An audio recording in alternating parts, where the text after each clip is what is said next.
سبحان اللہ و بحمدہ سبحان اللہ العظیم۔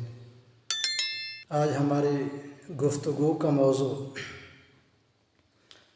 والدین کے حقوق کے بارے میں ہے۔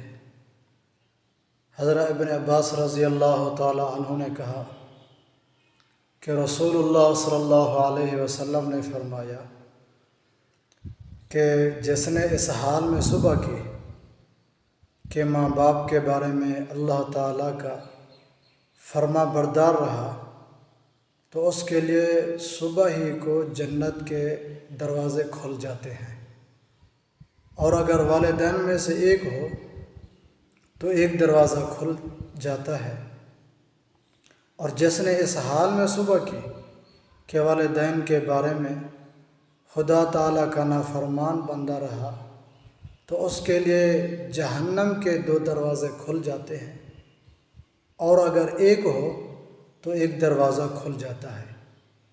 ایک شخص نے کہا اگر ماں باپ اس پر ظلم کریں تو حضور صلی اللہ علیہ وسلم نے ارشاد فرمایا کہ اگرچہ ظلم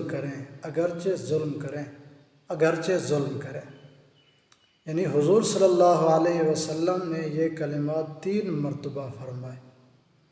اس سے معلوم ہوتا ہے کہ اگرچہ والدین اولاد پر ظلم کریں تو اولاد کو حق نہیں ہے کہ والدین کی نافرمانی کی جائے۔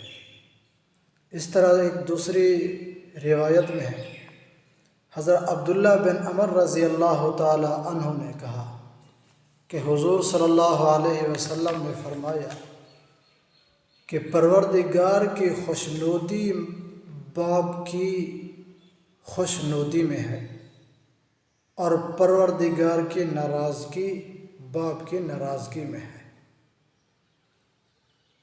اگر انسان اپنے رب کو راضی کرنا چاہتا ہے تو اس کو چاہیے کہ اپنے ماں باپ کا فرما بردار بن جائے۔